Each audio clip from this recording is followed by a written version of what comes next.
Thank you. In John Major's maiden speech to the House of Commons in 1979, which was 1 year before I was even born, he gave a packed House the following sage advice. I believe that public opinion requires four things of the government in terms of economic management. It requires them to cut taxes, to curb inflation, to create new jobs, and as far as possible, to maintain satisfactory public services. It was true then, and it is true today. His words echo in my mind as I stand here in this very modern, devolved Parliament of ours. It seems barely a moment ago I was chatting with Annabel Goldie at a Scottish reception at our party's national conference just 2 years ago. "Ah," she declared, "you're from Greenock. We need more people like you in politics," she told me. So I'm deeply honoured to be standing here as a member for the West Scotland region, one which Annabel served with her finest wit, charm and dedication. And I give not just my personal thanks for nudging me along as a candidate, but I'm sure everyone else here would like to thank her for years of service. I grew up in the Gibbs Hill estate of Greenock. It was a community often scarred by the wounds of intergenerational poverty.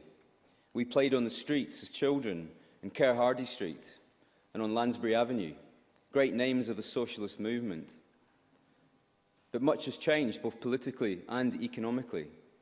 As the member for Greenock and Inverclyde noted, shiny new cruise liners dock our shores, yet the Waverley still cruises by, reminiscent of a bygone era. The iconic shipyard cranes still litter the skyline of Greenock as a testament to the great shipbuilding legacy of the Clyde. I went to James Watt College, a much more famous export of my hometown, a man who counted Adam Smith amongst his friends, and whose invention of the steam engine powered the first machines of the Industrial Revolution. Our country today is a mixture of that great legacy of our past, but also our creativeness, our inventing spirit, our urge to travel and explore. Scotland is not without its problems, however. I was no stranger to the effects of life at the gritty end of the spectrum. Alcohol abuse, domestic violence, sectarianism, bullying and homophobia were all too common demons in our schools, our towns and in our communities. And whilst we can legislate in this chamber to help ease those pains, it is what happens outside of these walls that really matters to people. We cannot fix every problem in our culture or society, but we can be bold with our decisions. We have a duty across this Parliament to work cooperatively to stamp out bigotry, abuse and unfairness in our society. It is the reason why many of us became politicians. It is wrong when political supporters and campaigners use the language of violence and hatred to fight political battles, and we should say so. Over coffee last week, I chatted to our new Finance Minister, Derek Mackay, and no, I was not asking him for tips on his hair or how to stay youthful after 5 years of Parliament. But I did make him a promise. I promised that I have 5 years ahead of me to hold the government to account. And believe me, I will. But today, instead, I wanted to outline some positive thoughts about what I see my role is in Scottish politics. Indeed we, have been elected to do a very specific and important job in this Parliament, to scrutinise, to challenge, to hold to account, not to head bash for the sake of political gain, but to instead offer alternative views from our centre-right ground, to challenge with ideas, not complaints, to engage in the argument, not be the cause of the argument. In my brief on connectivity, technology and the digital economy, I will be a strong voice for our creative industries, from our animation studios to our programmers, from our writers and our filmmakers.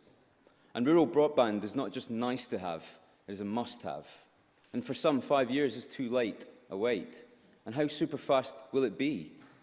Poor mobile phone reception is not just an annoyance, it is a hindrance to our business.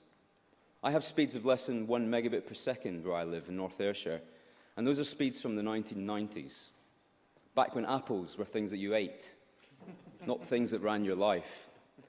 More must and ought be done in suburbia and in the countryside. I'm going to close by offering my congratulations to the other constituency and regional MSPs in my region from all parties. I hope we can work together productively and put the west of Scotland firmly back on the world map. We may not share views on independence, on taxation, the economy, or even who should own the ferries, but we do share a passion for public service and for making Scotland a better place to live in, to work in, to be educated in, to grow old in. There is more that unites us as a nation and a parliament and a people than divides us, but bridges must be built, perhaps even using our own steel next time. We will sit at that table with a positive voice and a positive view, and I hope that's something that even my opponents may agree with me on. Thank you.